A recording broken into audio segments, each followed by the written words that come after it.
Good morning, everybody. Welcome to Season 9, Episode 43, overall 488 of Live with CDP Sports and Entertainment Talk Show, brought to you by Barry Cullen Chevrolet Dealership at 905 Woodlawn Road West in the Guelph Auto Mall. Check out barrycullen.com for the newest selection of new and pre-owned GM vehicles, along with their great selection of all-electric vehicles and Cadillac products as well. You can call the dealership at 519-824-0210. Tell them Chris Pomay sent you, or you can email the dealership at info@barrycullen.com.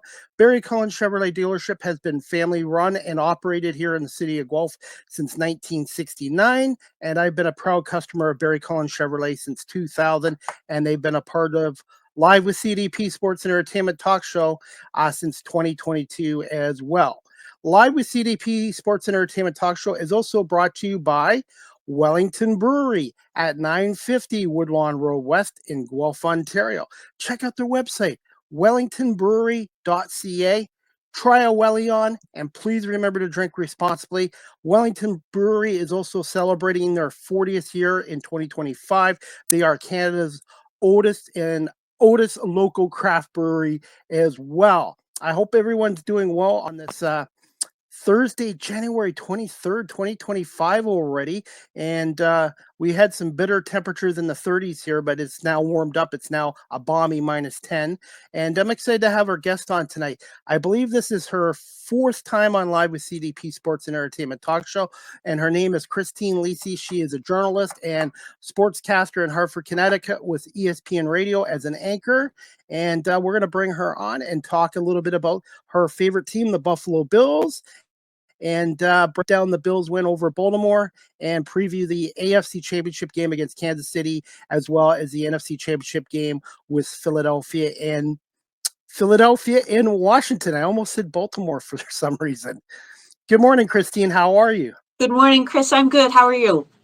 Good. Other than my little miscue there, I was going to say Philadelphia and Baltimore in the NFC Championship game, which would be impossible. But hey, I got to ask you, Christine, since you're a Bills fan and a Bills Mafia member, what are your thoughts on what the Bills Mafia is doing for Baltimore Ravens tight end Mark Andrews, who had a really tough game against Buffalo on Sunday? I think it's awesome. It's something that I'm very proud to be a part of Bills Mafia, and it's amazing to see how we can rally around other people. I know we did it for Lamar 4 years ago when he got a concussion in the divisional round against us. I know we've done it for Tua, just stepping up. And I know some people are like, well, you might not have done it if you lost, but we did it for Tyler Bass last year when he missed that kick against Kansas City. I think just because Mark has probably received a lot of vitriol for dropping that 2-point conversion attempt. And I just think it's a way to show people that we care. Like, you give whatever donation you can. And I mean, I just think I hope he realizes that it's just one play and it shouldn't define who he is. I know his teammates and his coach have said that to him, but that in that moment, that was such a tough moment for him. Your heart breaks for him. But I'm proud. I think it was it 60? It was $60,000 or $65,000 yesterday from Bills Mafia. 60. It was right now at 60.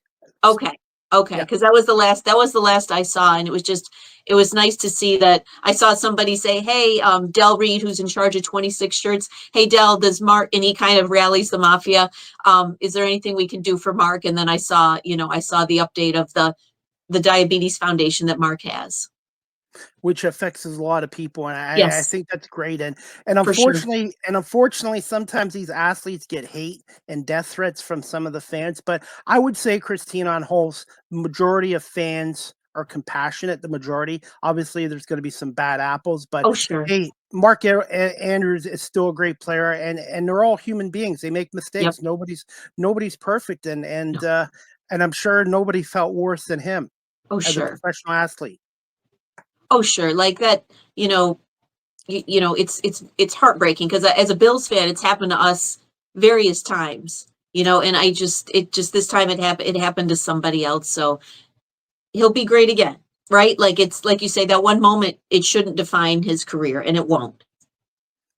Look at Saquon Barkley this year. The Eagles lost to Atlanta in, I think, September. They lost by 1 point, and Yep. he dropped a sure touchdown pass. And you know Yep. what? Philly fans didn't turn on him. They that didn't stop him from having 2,000 No, yards. Even no, the no, no. even the great players drop passes. It happens. Nobody's perfect, and sometimes some people think these guys are like robots or AI, Mhm. and it's like they're not. Everybody makes mistakes, and you know what? That was a terrific game against the Baltimore Ravens, and that was a nail biter too. It was. I thought it had the potential to get away from Baltimore, right? Like, when I'm going to say we, because I always say we, when we received the opening kickoff of the second half, I was like, okay, we score here. It's, 28, whatever, 28-10. And then, it becomes a lot harder for Baltimore. And I think that, like, credit the Ravens, like they were able to, to stop Buffalo and make a game of it. I think though, like you kind of wonder what happened. Like you always do this as a sports fan or analyst or whatever. Like you wonder what happened. Like if the Bills score even like 3 points on both of those on the first two drives of the second half, like how that changes things. But they came back. I think like the turnovers, that was a lot to overcome that. Three turnovers, what the one by Andrews and then the two by Lamar. I'm like, that's tough. But I mean, Baltimore certainly made a game of it and certainly made it stressful for Bills fans near the end. And John Harbaugh, I know he gets criticized a lot, but he's a terrific head coach, and Mhm. they made really good adjustments in that second half, and they held the Bills to 6 points. And the Yes. biggest difference in that game, you're right, it was the turnovers. They had three, Buffalo had none. The Bills were able to get 7 points off one of those turnovers. I believe it was off the Andrews. No, I think it was the Lamar interception they got 7 points off of. Yeah, there was one, and I wonder what would have happened too. They called a bad holding penalty on Deion Dawkins when the Baltimore defensive lineman just kind of slipped. And if they hadn't called that, I wonder like if we could have scored on that one too. You know what I mean? Because that made it like third and whatever it was, 3rd and 20, and it which would be almost impossible to get done against that Ravens defense. But yeah, I just think that those. And can I want to say one more thing too. Like, even if Andrews catches that 2 point conversion at the end of the game, Josh Allen's got 90 seconds Yep, to at 90 least go seconds. down and get a field goal out of it. So it wasn't necessarily that was going to be overtime. So I wanted to add that part too. Like, look at last year's game when Tyler Bass missed that field goal to tie the Yeah. game up. Let's say he hits that field goal. Mahomes still has what, a minute and four Yeah. seconds to drive the Chiefs down too. So, and you know this, Christine, as well as anybody in the NFL. You leave a quarterback even 30 seconds, and you Sure. still could get beat in a tie game. Yeah, sure, because there's so many amazing quarterbacks now, right? Like there's Josh Lamar, there's Pat, like Justin Herbert, Jalen, like all these guys are really, really good. It's not like, I remember when I was younger, I feel like an old person saying this, but it feels like if you were down, like, I don't know, with like 2 minutes left, or like the game was over, right? Like Yep. everything is so different now. Like whether teams go for it on fourth down, and like it's really changed a lot over the last like 20 years. So it's you never, until the clock reads zero, it's never really over. Look at the Eagles-Rams game. The Yeah. Eagles were up 13 points Yes. with 4:30 to go, and I'm like, everybody in Philly and myself's like, okay, this game's over. Then Matt Stafford, within a minute, touchdown, cuts the lead to 6. The Eagles get the ball back, do nothing with it, and then Stafford and the Rams were like 15 yards away from winning that game, and Jalen Carter made that big sack, which forced them into a 4th and 11. And the LA Rams, there's no, I'm going to say this, regardless if you're an Eagles fan, Bills fan, Kansas City, or Washington fan, there are no more gimme games in football, period, especially in the playoffs. Yeah, and I said that to my husband, like when Saquon ran that touchdown in, and with 3 minutes left or whatever that was. My husband Rob's like, "Oh, it's over." I was like, "I don't know. I think that the Eagles are going to find a way to maybe make this interesting, uh, and the Rams certainly will make it interesting," and they did. It got dicey there as well, and Yes. Because you wouldn't it, think a team that plays inside, a warm weather team, would be yeah. able to play in that snow, and the Rams did a really good job of that. It's not like the old days back in the 70s and 80s or even the 90s. These teams nowadays, it doesn't seem like the inclement weather Yeah. bothers them anymore. And I wish that the fans and the media would stop saying, "Oh, the weather, the West Coast." You know what? These guys are all professional athletes, and they're Mhm. paid a lot of money. And you're right, the weather wasn't a factor for the Rams. And it's funny. Lincoln Financial Field looked like Orchard Park. In Yes. Orchard Park, the Philly got way more snow that day than the Bills Ravens game, and the weather really wasn't too much of a factor in Orchard Park. No, it was cold, but I was surprised because I was like, "Is that?" Because it snowed a little bit, and then I checked the forecast, and it was supposed to stop at like 7, but it wasn't nearly what it was in Philadelphia, which was kind of surprising because it was snowing pretty Uh, good in Philadelphia. Especially in that second half. But Hmm.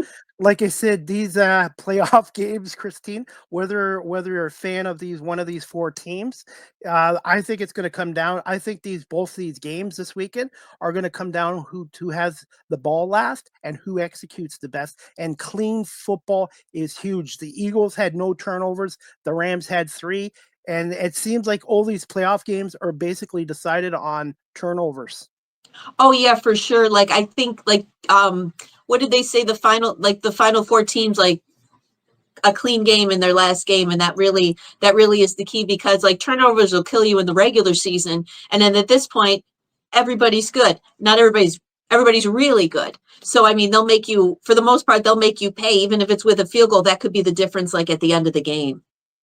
What are your quick thoughts on the Baltimore Ravens? Like, do you feel do you feel this team needs to make changes with John Harbaugh and Lamar Jackson? Because I still feel like the window is still there for them next year. I don't think they need to make any changes. Like Lamar will probably win his third MVP. John Harbaugh is an excellent coach. They have excellent weapons on offense. Their defense is really, really good. I know I think their passing defense struggled a little bit, but they really turned it around near the end of the season and into the playoffs. I think sometimes, like the great Joe Torre once said, like sometimes it's just not your day, right? Like sometimes the other guy's just better. The other team is just better. The other goalie, whatever sport it is, right? Sometimes it's just not your day. In a 7-game series, like in hockey or baseball or whatever, or basketball, like you have 7 games to prove yourself. But football, it's one day. Like, what if you just are off that day? So sometimes it's just not your day. Just ask the Detroit Lions. They had a Yeah. terrific season, the number one seed for the first time in history, 15, Mhm. 15-2 record, and Yep. they played their worst game of the Yep. year against a very hungry and very good Washington team. Yeah, like Jaden Daniels was incredible. Like Jared Goff, I did not stay up for the whole game because that was too late for me. But like when I looked the next day, I was stunned at what happened. But it was just, it's one game and that's football. That's playoff football. Christine, I wanted to get your opinion on the MVP. I know Lamar, Josh Allen, I even think Jaden Daniels should be in that conversation, but I think running backs should be back in it again. I know Barry Sanders won it 3 times, Adrian Peterson won it. I think Saquon Barkley really should get considered because I don't think the Eagles are where they are without Saquon Barkley. And that's no disrespect to Josh Allen or Lamar Jackson or even Jaden Daniels. Right? And Jared Goff and Joe Burrow are the other finalists. I think you're right. It's so MVP is so hard. Like I find it hard in the other sports too because um if you take that person off the team, then any of those guys, right? Like any of those guys, whether you take Saquon or Lamar or Josh or Joe or Jared, like where are they? So it's such a hard call. Like I don't. It's hard to see how they determine what it is. I'll just say from like a Josh standpoint, the weapons he had to work with weren't quite what the other guys had. And Saquon, that's a whole different animal. Like he transformed them. Like Yes. Jalen was hampered by that knee on Sunday, and he came through big time as he has much of this season. So it's really hard. I assume it's going to be Lamar. I'm not sure, but we'll find out 2 weeks from tonight on the 6th. I really think what they should do is call it the most outstanding quarterback and then Sure. most outstanding offensive player. I think if you can't give it to Barkley the MVP, then give him the most outstanding offensive player and Mhm. most outstanding quarterback. I think they should tweak the award a little bit. Sure. I think Saquon is up for offensive player along with Joe Lamar and then Jamar Chase and Derrick Henry. So he could get one of those. I assume that's probably going to go to Joe Burrow Who had because a of the great season year. he had. So yeah, but I understand your point about Saquon. They could maybe tweak something. Absolutely. But you know what? As an Eagles fan, really the only trophy that he and the team wants is the Super Bowl, and I that's what it's all about. So the MVP is nice, but Yeah. winning the Super Bowl is the ultimate and the most difficult to win. Yeah, would you rather have 3 MVPs or like 1 Super Bowl, right? Like I that's One Super Josh Bowl. said that earlier this year. They asked him, they said, what would it be? Because whenever he became like one of the favorites for MVP, what would that mean to you? He goes, it means we're playing well and we have a chance to win a Super Bowl. Christine, I wanted to also ask you this as well. What what has made Josh Allen a better quarterback this year than even last year or the past few years with having Stephon Diggs and Gabe Davis? I think Joe Brady has had a lot to do with it. This is his first full season as the OC, and I hope he doesn't go anywhere. Um, I think that had a lot to do with it. I think not having a bunch of different guys to work with, because Joe wants to, spread the ball around. They want to, he wants to run the ball and mix it in with passing rather than I don't know if Josh maybe felt in the past that you had to get it to Steph because he's wide receiver one. Maybe that was part of it, and that was probably part of the reason for the turnovers, like trying to force the ball to Steph maybe a little bit too much. Um, and maybe he's just come into his own. Like he's just had a great season. He made a huge leap from his rookie year to 2020. I call it when he became Super Josh in Yes. 2020 during the pandemic, because I was like, we we ended up getting the NFL Sunday ticket for free, and I'm not sure how that happened, but we did.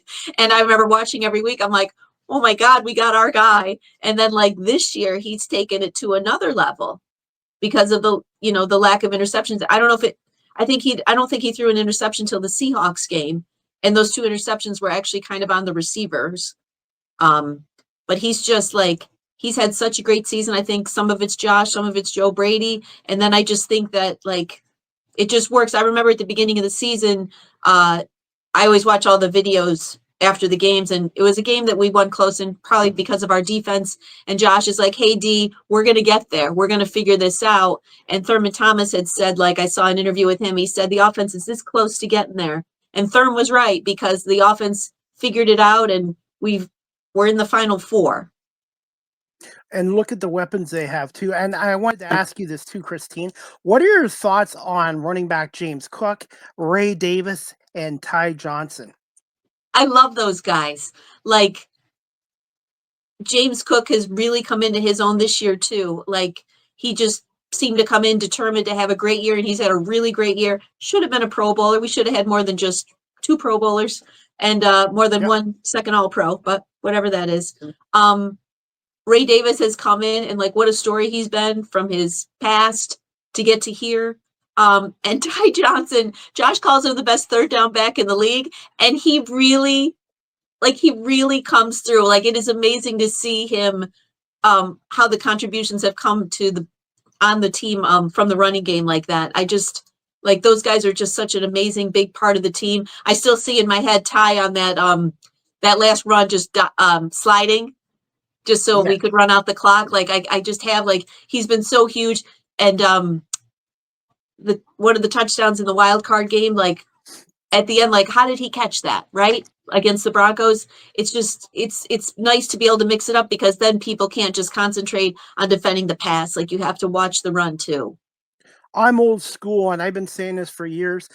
Obviously, passing is important, but old school football. And look at the Mhm. Philadelphia Eagles the last 4 years. Their Yep. strength has been the running game, Yep. especially with Jalen Hurts being a running quarterback, similar to Yep. Josh Allen. And the Eagles also have Kenneth Gainwell as well. It's important not just to have the star running back, but to have depths like the Detroit Lions with Gibbs and Montgomery. And I think that's what makes Buffalo difficult. James Cook is very underrated as far as I'm concerned. And Ray Davis brings speed, Cook brings finesse, and Ty Yep. Johnson is just solid. And I think they have an advantage over the Chiefs in this game on Sunday. I hope so. I was going to say too, the Bills teams in the '90s had that too, because Thurman was the star, and then but we also had like Kenny Davis and Carwell Davis. Gardner, the fullback, like guys who could come in and get the job Yep. done. Kenny Davis actually played in Thurman's place in the Houston game in that Yes. comeback game. So Yes. it's like it's nice to see to see that again, and like you say with the Eagles, like that running game, it's so important to be able to mix that up. Right? Because like And if you're then going to running just pass, you can't. I don't really think that's a formula to win. And also, too, the running game needs a good offensive line. And obviously, Buffalo's offensive line, I think, has done a great job protecting Josh Allen, but it has been really good with the running game, too, because you need those guys on the lines, too.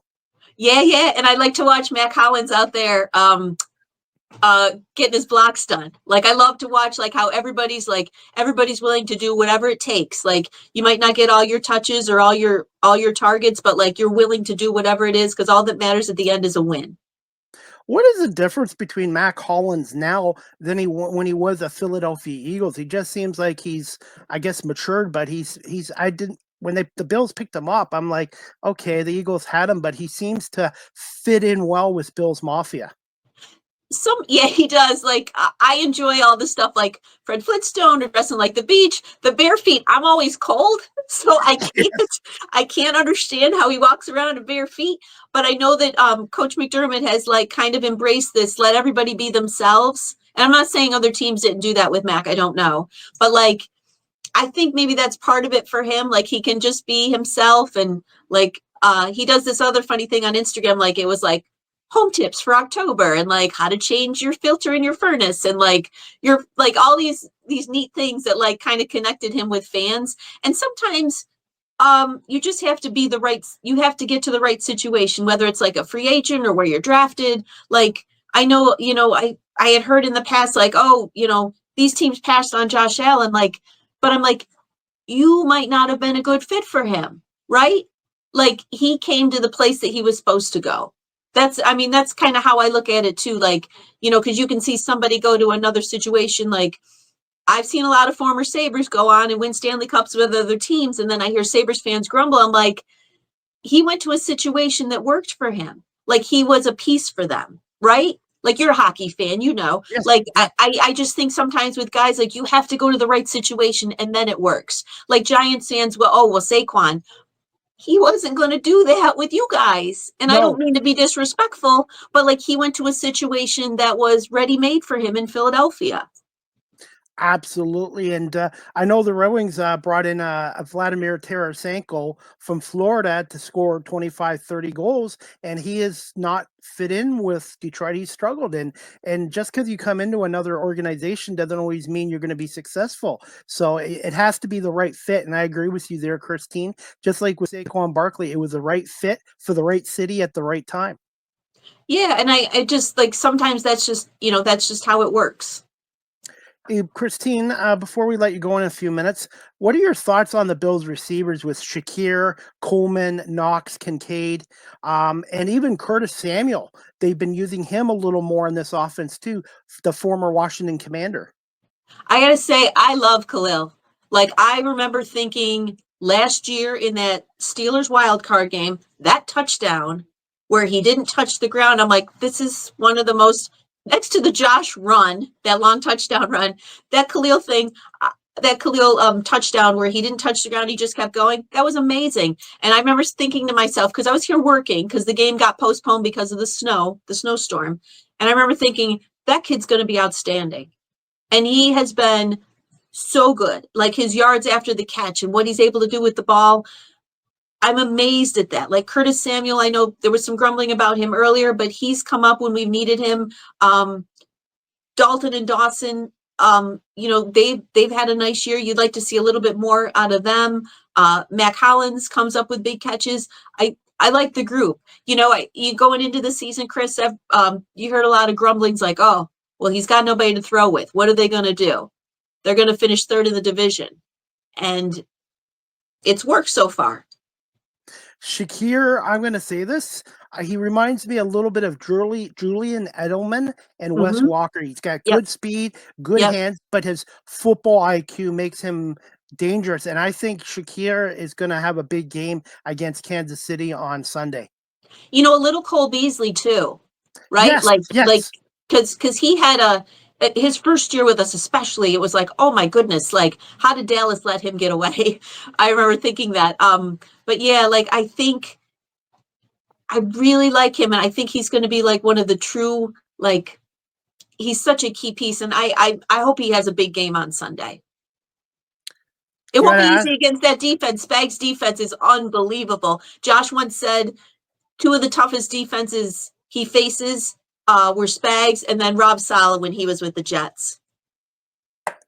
Sean McDermott is in his 8th year as head coach of the Buffalo Bills. Josh Allen's in his 6th year as starting quarterback. Christine, do you feel that this could be the Bills' last chance to beat Kansas City and get to the Super Bowl with this core if they don't beat the Chiefs on Sunday? I don't believe this is the last chance. I also don't believe in Super Bowl windows.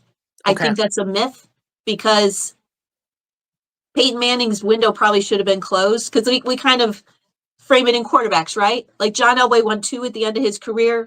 I don't know if his Super Bowl window should have been open. I just think that like good point with Elway. That's that's just my opinion. I know Super Bowl windows are a big talking point for a lot of people, but I don't believe it's our last chance. I also have faith in my team, so I'll be very excited for Sunday. I'm like 2 more. I had a guy that works on the TV side. I walked by him today. I'm a Bills coat, and he had a Raiders coat on, and he said, "Hey, go Bills!" And I said, "Go Bills!" 2 more, and he goes, "That's right, 2 more." As for Sean McDermott, how much has he evolved and changed as a head coach of the Bills since he's taken over since 2017, from your perspective? I heard Josh say this in an interview this year. Like Sean used to be much more of a I don't know if he used the word micromanager, but very hands-on in everything. And I think maybe he's kind of pulled back and kind of let his coordinators do what they want and not run such a tight ship. And I think that's kind of helped too with the team this year. I know Marv Levy kind of used to delegate. Like he was the head coach, but he let his guys do what they were supposed to do and what they were paid to do. So I think maybe Sean's done a little bit of that. He seems to be a lot more laid back. I don't know how much laid back you can be as a coach, but I think he's been a little more laid back this year. I've always been a big Sean McDermott fan. No matter what happens this weekend, I will continue to be, because I remember between Marv and Sean, we had a lot of not great coaches, not a lot great coaching.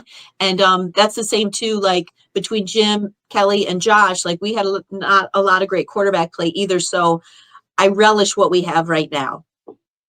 I know with the Eagles, obviously the Andy Reid was there 13 years, but it got to the point where Andy really needed a change of scenery. Sure. And I think it was the best thing for Andy to go to Kansas City, a good fit, obviously, and Nick Sirianni coming to Philadelphia. So I was just trying to get a Buffalo perspective that does the fans feel that if they don't win Sunday, that McDermott should be gone. But I guess you feel he should still be there long term then. Because who's your choice? Like, good point. Who are you going to bring in? Like I like our coaching staff. I love our team. I love our coaches, and I love Sean. So I think like that's the thing. Like, okay, you want to get rid of somebody. Who are you bringing in? Because sometimes you become a carousel of coaches, and the Bills did that for a while. Teams like the Jets have done that. And I know that people complain about Mike Tomlin, but who are you bringing in? Right? I was just and the Rooneys don't operate like that. They don't make. They've had 3 coaches in my lifetime since 1969. Yeah, and it's crazy. look at the Detroit Lions. They brought in Dan Campbell 4 years ago, and I spoke to some Detroit media. His first year there, they wanted him Yes, fired and gone, and thankfully, Sheila Ford Hamp, Brad Holmes did not do yes. that, and I wanted to get your thoughts too on Gerard Mayo. The Patriots brought him in for a year in a rebuild, and they fired him, and to me, a coach needs at least 3 or 4 years to have an opportunity to turn a franchise around, in my opinion. At least two, right? Like 1 year. Okay. I mean, I could see. I can't even see anybody get. I thought what they did to him was awful. I understand they love Mike Vrabel, and maybe Vrabel would have gotten the job if they would have known he was getting fired last year and they didn't have the Mayo agreement that they had. But I just thought the guy, I don't know. I thought he deserved better from that organization. That's just my opinion. It's a tough profession to He be in. didn't You're even, it was basically like Chris, he didn't even get out of the parking lot. Like wow. like he got fired. Like I saw on my phone, I don't know, was it an hour after the game ended against the Bills? I Like believe so. it was so quick. And I was like, what is happening here? I believe, in my opinion, that the Patriots already had made up their mind way before the Bills game and firing Gerard Mayo. I believe this decision was made probably 6 months ago. Oh, because they wanted Vrabel? Yeah, yeah, and that's That how could I be. see it. Yeah. So I feel bad for Gerard Mayo, and I hope he gets another opportunity in the NFL or even college football. Hey, Christine, before we let you go in a couple minutes, just quickly, thoughts on the Kansas City Chiefs, and what are a couple of keys to a Bills win on Sunday? Uh if we can get Pat to make a couple mistakes like he did in the regular season matchup, um, I think if you can put some pressure on him, although he's a miracle worker himself, when with the ball, like that touchdown pass where he's going down, he I was like, what is this? Right? Like, are you kidding me? He's in the grass and he's like, oh, no, I'm going to throw this touchdown pass. Like, he does these things that nobody else can do, which is just amazing. Their defense is going to be really, really tough. So, mistake free football, obviously, on Josh's part and the part of the offense. And I just think, like, our defense, like, if you can, their offensive line, a little shaky this year. So, I think if you can maybe kind of get some pressure in there, they're really, really good. Like I don't know how you beat them. Like we've been the only team to beat them this year, and like dating back to whenever the Raiders beat them last year. Like their record is like whatever it is, 23-1, or it's obscene. It's just crazy. Like I don't know. But I have faith in the coaches, and I have faith in Josh, and you know why not us? Our team. Like I said last week, somebody asked me if I was about Baltimore. Like heard everybody all week like picked Baltimore of the national analysts and stuff, and I was like, all I said to my mom was, our team's pretty good too, and that's all you can hope for is that it's your day that day. How will the Bills' mindset be important in this game? Obviously, they've had three straight losses to the Chiefs, a couple losses at Arrowhead, and In the also playoffs. too, you're hearing this from the fan base, national media, the officials. So, how does Sean McDermott and the coaching staff get this team to completely focus on the Chiefs and not worrying about the officials and stuff like that, or what happened in the past? I think I I think that the team has been really good about kind of putting stuff in the rearview mirror.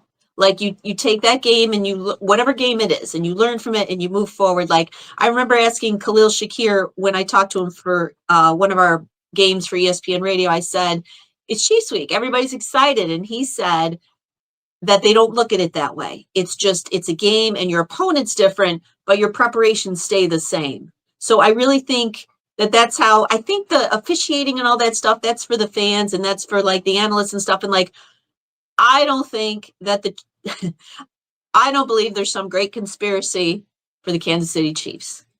I don't. I do think sometimes the officiating, and not just football, Chris, you watch sports like I do. They're not great Yep. in the other sports sometimes too. Like I've watched some hockey games and I'm like, what is happening here? And it just happens. Like you hope it doesn't come down to a really bad call. Like that's all you're asking for these two games that we have this weekend. Like you don't want it to come down to a terrible call and to have the league say next day, "Oh, our bad," because that doesn't help the team that lost. So you just want a well officiated game. And to get back to your original question, I just think that Sean and Josh and the leaders, the players, the coaches, you just stay focused on what's at hand and you don't worry all the outside noise, whatever. That doesn't concern you. That's for other people. And you know And if what? you get caught in that, then you're done.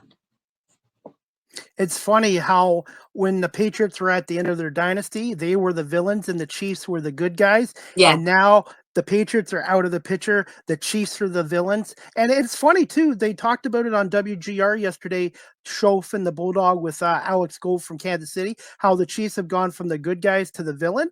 Just like the Buffalo Bills in their Super Bowl run at the end, everybody disliked the Bills. They wanted outside of Buffalo. They had enough of them. And that's what happens in pro sports. When you're successful, eventually the media and the fans of other teams are going to start to dislike you. Sure, like with the Yankees in the 90s and the early 2000s, and then like the Astros had a whole other Yes. thing going on, Yeah. but they won their championships, and now it's kind of like with the Dodgers too, right? Like I'm still like, where are you getting this money? I know Shohei deferred a lot of his money, but I know the Dodgers in baseball have kind of grabbed the mantle of like this evil empire, but it is funny how that changes. Right. Absolutely. But until somebody beats you, you got every right to be there as well. And the Dodgers are now the villains of baseball. Yes. Yes. And, again, where is this money coming from? It is amazing. They're deferring it for like 20, 30 years, I've been told. A lot of deferring money. Ohtani, I know, is 10. Okay. And then, one of the pitchers that they signed last year, he also deferred money, but I don't know about like Yoshi, and I don't know about like Sasaki. I don't know about but he's not making that much money anyways because he's under 25. Yep.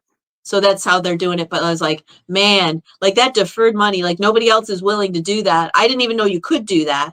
Could you imagine if you could do that in other sports? Like football?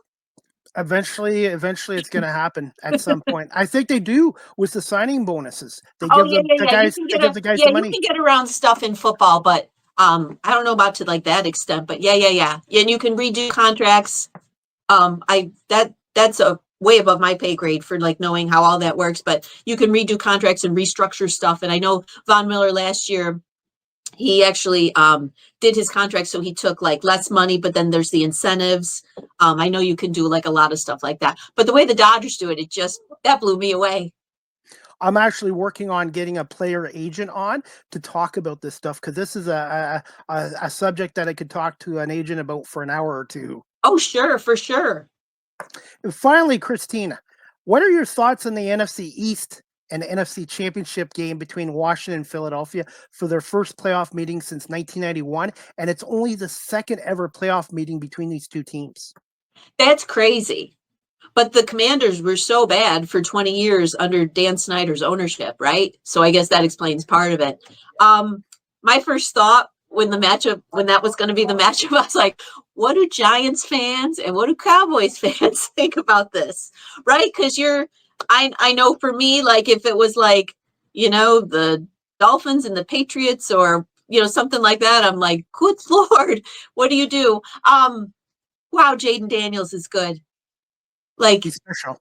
It is amazing that the last two drafts, the guys picked second are the ones that have played really well. But again, it's where you go and who is surrounding you. And, because poor Caleb Williams, just like poor Bryce Young, like you go to a situation that's just awful. And you usually, when you're drafted high, you don't go to a place where you have a lot of success, right? Pieces in place. Yeah. Yeah, especially like one of the glamour positions like quarterback. Like you usually don't have that kind of success, but I mean Washington, like to go on the road, like boom, boom, and win like that is something. Like in the playoffs, and it's amazing what they've done and what Coach Quinn has done. And then, but like credit the Eagles too. Like they could have gone off the rails. Their bye came at the right time. It was early, week 5, right? Yep, they were 2-2. It was super early, and everybody's screaming about Sirianni and about him. Including me. Yeah. Well, I was going to say this, like, the guys seem to like him. Like, they don't seem to like all the outside noise and stuff. They seem to embrace who he is and kind of like how he runs things. Well, granted, they're winning, so that changes things, but like the guys don't seem to mind, what's going on. Like it seems to be more of like, a media fans kind of thing. They both should be really good games. I mean, that's what I think. It's hard to pick them. Really good games. Jalen's knee injury, that is huge.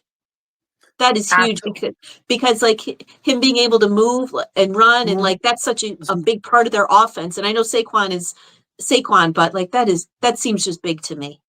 It's just like with Josh Allen. If he had a knee injury, Yeah. that would affect him as well. Obviously, he can pass the ball, Yep. but that's huge. By the way, I'm kicking myself with Jaden Daniels. I met him at the NFL draft in Detroit. I did media coverage, and I got to talk to him, and I was really impressed of how mature and humble he was. And I'm kicking myself for not doing a quick interview with him and getting a picture with him. But I am, if it wasn't Philadelphia, I would be cheering for the Commanders because they have not been relevant since Super Bowl 26. And Yes. one of my friends from Washington, Adam Patachi from the Tony McGee show, he feels this is their first franchise quarterback since Sonny Jorgensen. Ooh. That's how long it's been. Yeah, because Super Bowl 26, they had Mark Rippon. Yes, the Canadian. And then before that, they had Doug Williams and Joe Theismann. Joe Gibbs won 3 Super Bowls with 3 different quarterbacks, but he thinks this is their first franchise quarterback since Sonny. Wow. That is something. My goodness. How do you see these games playing out Sunday? Buffalo, Kansas City, and Washington, Philly. Who do I think wins? Yes. I don't know. It's hard for me. I don't want to pick the Bills game. I'm not going to touch because like I hope we win. Like that's what I'm going to say because I'm not going to get bit by any prediction. I do think it's really hard to win in Philadelphia. Like that atmosphere, and I mean I know that but Jalen got hurt in that last meeting, right? Like I know Washington won that last meeting a couple of weeks ago, but he got hurt. So and he's coming into this game with that knee injury. So yeah, that's how effective he's going to be is going to be huge. Right. It is hard, but the Philadelphia's defense is really, really good. I'm going to punt on that one too, but I don't know, like the pressure has not gotten to Jaden yet. Right. No. Like, but also he played in the SEC, right? Like he played at LSU.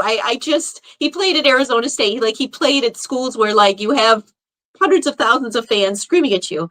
So I mean, I think he's ready for the moment, but it's just really hard to say. And for the AFC, like the Chiefs are the Chiefs, right? But I think the Bills are pretty good too. And I feel an X factor for the Bills in that game against Kansas City is going to be Ray Davis, and for the Eagles against the Commanders, my gut feeling is going to come down to Jake Elliott because Jake's missed a lot of kicks from 50 this year. He's missed a lot of extra points. So I think Jake Elliott's going to be an X factor for the Eagles, and Ray Davis, who I really like on the Bills, I think he might break one off in that game. That would be awesome. It's funny, Chris, about the kickers that have had so many problems this year. Like it is like, what is happening? Like I understand, like, guys are missing from like 50 yards and stuff, but like even some of the closer ones, like it's weird how this season, like a lot of guys, the guy in the Texans kicker whose name I can't is escape. Yeah. Like he hit a 60-yarder to beat us earlier in the season at the gun. And then he missed like some gimmies. And I was like, wow, what is, and then I do have to say, like, I credit Tyler Bass. Like it could have gone off the rails for him. And then he hits like a 57-yarder against the Dolphins to win that game. And he had a couple last weekend. Like I credit guys who are able to kind of like regroup. And, Justin Tucker had a tough year, but he kicked, he was fine last weekend. It's really weird. Like it'd be interesting to see. I wondered like why this happened this season. It wasn't just like one or two guys, like it was a lot of guys. And covering the Canadian Football League for the Toronto Argonauts, there's been some former NFL kickers in Canada too. And you need the snapper to do his job, the holder. There's a number of factors. And people don't realize, the fans don't realize how much work there is. It's not just kicking a football, but it's a mental side of it. And you need all operations to go smoothly to get that kick through the goalposts. And the wind too, like when you're outside, like I remember, I was trying to think like it was the Oilers kicker in the Bills game in '93, the greatest comeback ever. He Montgomery. said he went out to kick a field goal, and he said, or he or the snapper said, or the holder said, it was amazing because at that time it just started like raining, right? Like you have to deal with all these elements, and I think it's so much different when you're a visiting kicker, like because you don't know the winds and you don't know all this stuff. So like I think that that's an advantage too. But you brought up a good point, Chris. Like everything has to go right. It's not just the guy lining up. It could be a bad snap. It could be a bad hold. It could be the wind, the snow, a lot of It's stuff. it's a thankless job, because when you're successful, no Yeah, big deal. But when you yeah, miss an extra point or a field goal, yeah, you're scrutinized big time. yeah. Because like you're like, oh my God, could that in the playoffs? It definitely could come back to bite you. Absolutely. And I feel in one of these games, it might be the deciding factor. And Kansas City's got a great kicker in Bucker, and Buffalo's got a good one in Tyler Bass. And Yep. before we let you go, Christine, what's a quick fun fact about yourself, and where can my audience follow you on social media and ESPN radio as an anchor? On Twitter or X, whatever you want to call it. I'm at ESPN Christine, and then like Facebook, Instagram. I'm on Blue Sky, which I like. That's a I'm on nice there like. too. Yes. Oh, I'll have to follow you. I didn't realize you were on there. I'll have to follow you. Yeah, I So joined it. that's I like joined it. it's just Christine Lisi. What I like about Blue Sky is that like I've made my feed so that it's like unicorns and rainbows, Okay. right? Like it's a lot That's of okay. Bills fans, it's a lot of dog stuff, it's a lot of happy stuff, like because that's because there's too much other crap on X and everything. Oh yeah. Um, One thing I'm trying to think. Uh, I watch every single Sabres game, even though they are terrible. I watch every single game, and it's By the way, nuts. It's nuts because we're not good, and I try to figure out. I'm like, what is going on? I know that the team is young, but like you've all played hockey for a long time. Like figure it out. It's not so much our starts that are bad, like it's the finishes. finishes, and it's just Finishes. crazy. It's By the crazy. way, I'm friends with Dan Dunleavy, the voice of the Love Sabres, them. who's Mhm. not he's followed in the footsteps of Rick Jenneret, Yeah, and I'm gonna have him on my show eventually as well. And the Sabres, that's another story. I really feel Lindy Ruff's the right guy, I but do. I feel unfortunately Kevin Adams at the end of the year is going to be the fall guy, and the Sabre fan base deserves better, because this is going on 14 years, and I can do a 3-hour show on the Buffalo Sabres too. Yeah, I think like you got to bring in like maybe Kevin can be part of the front office because he's a Stanley Cup winner. He's a Stanley Cup champion. But something's got to work, and I don't Look know what that is.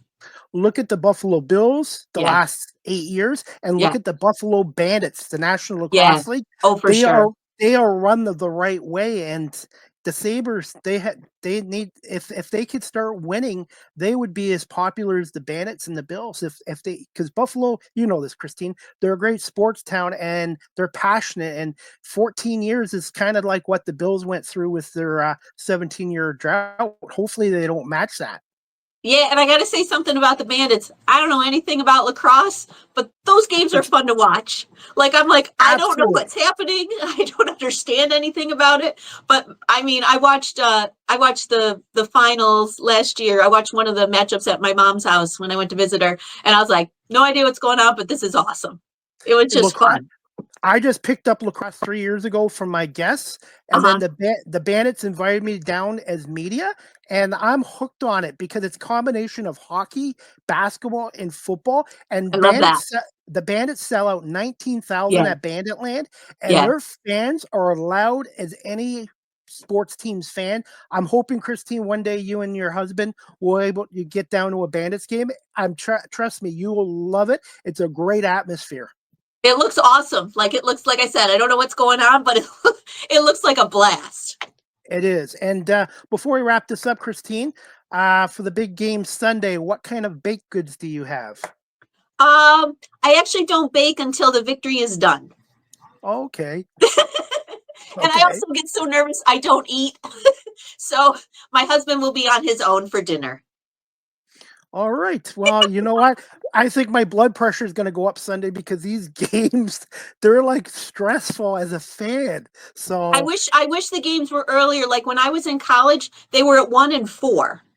yes. 3:30 and 6:30, that's too much time. Too much time to be nervous. All day. Unfor- Unfortunately, it's like here in Canada and the States, TV Yeah. dictates Yep, for sporting sure. events are on as well. But hey, Christine, I want to say thank you for coming on my show again and talking to us about a little bit about the Bills and the NFC. And I wish the Bills good luck on Sunday against the Chiefs. And just make sure you have a great time. And please say hi to Rob for me. And I really want to say thank you so much for coming on, Christine, and continued success with ESPN. And I'm coming up to 500 shows now here.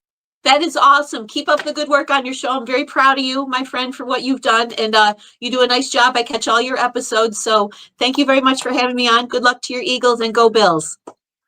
Absolutely. Philadelphia Buffalo Super Bowl would be awesome. Fingers crossed. We'll leave it at that. Yes. Fingers crossed. Christine, have a great day. And I'll send you the video and audio copy later on.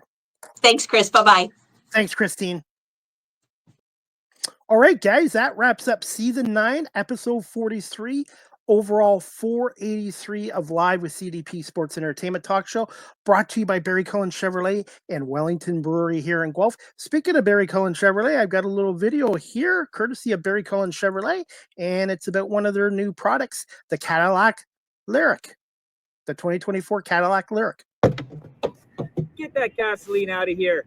My name's Shay. I'm with Barry Cullen Chevrolet Cadillac in Guelph. Today we're here at the 2024 Cadillac Lyric. I'm going to give you a walk around tour and tell you why you need to add this vehicle to your lineup today. Welcome to the 2024 Cadillac Lyric. This is Cadillac's first fully electric SUV with some elegant yet sporty styling and an interior that doesn't miss a beat. This particular model is a sport model equipped with a fully electric dual motor all-wheel drive system on the Ultium battery platform. Now this particular model is boasting 375 kilowatts of power, which relates to an astonishing 500 horsepower and 525 pound-feet of instant torque response. With 494 kilometers of range, backed with incredible features like one-pedal driving, regenerative braking, and a regen on-demand lever conveniently located behind the driver's steering wheel, Cadillac has helped rid the fear of range anxiety for its customers. Charging is also made easy. Supporting all North American standard charging options, you can choose from a level 1, 2, or even a DC fast charge outlet. You'll notice 122 kilometers of range in just 10 minutes plugged in using that DC fast charge. How convenient is that? Cadillac has over 120 years in the business of luxury automotive craftsmanship. You'll notice stepping inside the Cadillac Lyric, you're greeted right away with this 33-inch OLED display screen, hosting a suite of features from driving modes to comfort and convenience features. The Cadillac Lyric Sport model is also equipped with Super Cruise, which is Cadillac's first hands-free driver assistance technology, which you can explore more than 640,000 kilometers of mapped roadways hands-free, as the Lyric does all the driving for you seamlessly. The Cadillac Lyric also enhances your driving experience by adding ventilated seats, heated seats with power adjustability and memory settings. You'll also notice on the left-hand side of the driver's cluster, you get a few settings to change. You can even include your maps to be conveniently located directly in front of you, so you can never take your eyes off the road. With a ton of cargo space, convenient features, and a 160,000 kilometer 8-year warranty, you now have the peace of mind to enjoy every kilometer of your Cadillac Lyric journey. I hope you enjoyed this video. My name is Shay with Barry Cullen Chevrolet Cadillac in Guelph. And I invite you to stop by and see our lineup of Cadillac Lyrics today. That clip was courtesy of Shay Hines. from Barry Cullen Chevrolet here in Guelph. Barry Cullen Chevrolet is the proud sponsor of Live with CDP Sports and Entertainment Talk Show. Speaking of Barry Cullen Chevrolet right now, check out a 2024 Silverado LD Custom pickup truck. No finance payments for up to 90 days, 0% financing for up to 72 months, and make no finance payments for up to 90 days. So that's a 2024 Silverado LD custom truck at Barry Cullen Chevrolet. More details at barrycullen.com or pop by the dealership at 905 Woodlawn Road West in the Guelph Auto Mall. And Barry Cullen Chevrolet has been a proud sponsor of Live with CDP Sports and Entertainment Talk Show since September 2022. And they have been family run and operated here in Guelph since 1969. The next Live with CDP Sports and Entertainment Talk Show, again brought to you by Barry Cullen Chevrolet and Wellington Brewery here in Guelph, Saturday, January 25th at 12 p.m. Eastern with my special guest, Deborah Price, a gospel recording artist, songwriter, and minister. So again, the Live with CDP Sports and Entertainment Talk Show this Saturday, January 25th, 12 p.m. Eastern, 9 on the West Coast, 11 Central Time. Sponsored by barrycullen.com, Wellington Brewery, with our special guest, Deborah Price, a gospel recording artist and songwriter and minister. So tune in, check it out. All right, before we wrap up our show, guys, you can now follow me on Blue Sky, Live with CDP 19, period, bsky.social. That's Live with CDP 19, period, BSKY, period, social on Blue Sky. Wellington Brewery, founded in 1985, is located at 950 Woodlawn Road West here in Guelph, Ontario. Check out their website, wellingtonbrewery.ca. Call them 519-837-2337. Try a Wellion, and please remember to drink responsibly. Take the party anywhere with our zero proof 24-pack. Enjoy our refreshing and non-alcohol options and save with this mix of 24 by 355 milliliter mix pack, a Sinatra sparkling hop water, Cascade sparkling hop water, the Mucho IPA, and the Pommy's Anytime cider. Guaranteed fresh and full of flavor, this mix pack is perfect for any occasion. 6 cans by 355 milliliters each, the Sinatra sparkling hop water, the Cascade sparkling hop water, and the Mucho non-alcoholic IPA. And again, the Pommays should be named after me. The Pommays Anytime non-alcohol cider. You can pick it up at Wellington Brewery at 950 Woodlawn Road in Guelph, West in Guelph, or you can check out their website, wellingtonbrewery.ca. And Wellington Brewery is a proud sponsor of Live with CDP Sports and Entertainment Talk Show. If you're looking to adopt a pet, check out the Cambridge and District Humane Society, 1650 Dunbar Road in Cambridge, Ontario. Telephone number 519-623-7722, or visit their website at cambridgehumanesociety.org. All the animals up for adoption, their profiles are on cambridgehumanesociety.org. And if you're looking to volunteer like myself, you can fill out a volunteer application through cambridgehumanesociety.org. And they're doing a raffle draw, our 50-50 raffle draw on their website as well. Click on their website and click on events as well. And they're still selling 2025 Cambridge District Humane Society calendars for $10, and the money goes down to the programs at the Cambridge District Humane Society. And I want to say thank you to everyone who bought Cambridge District Humane Society calendars from yours truly as well. And there's a lot of great pets down there that are looking for good families and forever homes. And check out Ray and Kenyon and Pickles. Those are some of the dogs I walked yesterday. They're great pets. They're great friends. And I'm hoping they are all adopted soon. And they do a great job at the Cambridge District Humane Society. Again, 1650 Dunbar Road in Cambridge, Ontario. If you're looking to adopt a pet, you have to make an appointment. Call 519-623-7722, extension 0. Live with CDP Sports and Entertainment Talk Show, again, is live streamed on these platforms: YouTube, Facebook, Twitter, Twitch, LinkedIn, and now Instagram. Please make sure you follow and subscribe to me on social media. My website is beacons.ai/Chris D. Pomay. You can also follow this content creator on TikTok at Live with CDP. And I want to say thank you to my 2,627 followers on TikTok. And if you already haven't, hit the follow button there. And I post a lot of content on TikTok. And I'm happy it's back in the United States. I learned how to do media work and cut promos for my guests and myself through TikTok. So it's been a really great social media app and tool to have. StreamYard is the official live stream provider of Live with CDP Sports and Entertainment Talk Show. If you're into webinars or podcasting, check out StreamYard.com.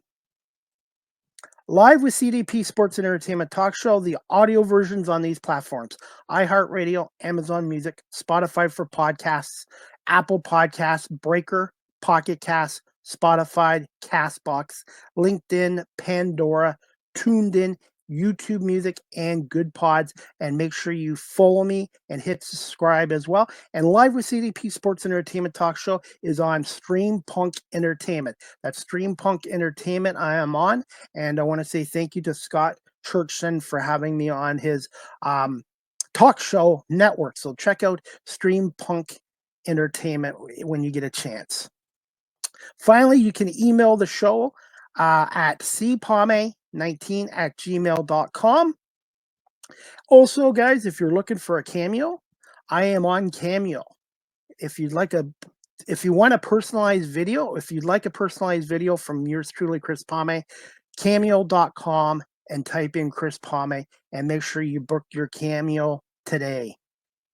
And finally, guys, you can follow me on these social media platforms: Facebook, Twitter, X, Threads, Blue Sky, Instagram. And also remember to subscribe to my YouTube channel. Type in Chris Pomay Live with CDP Sports Talk and make sure you hit the follow and the subscribe and like notifications there as well.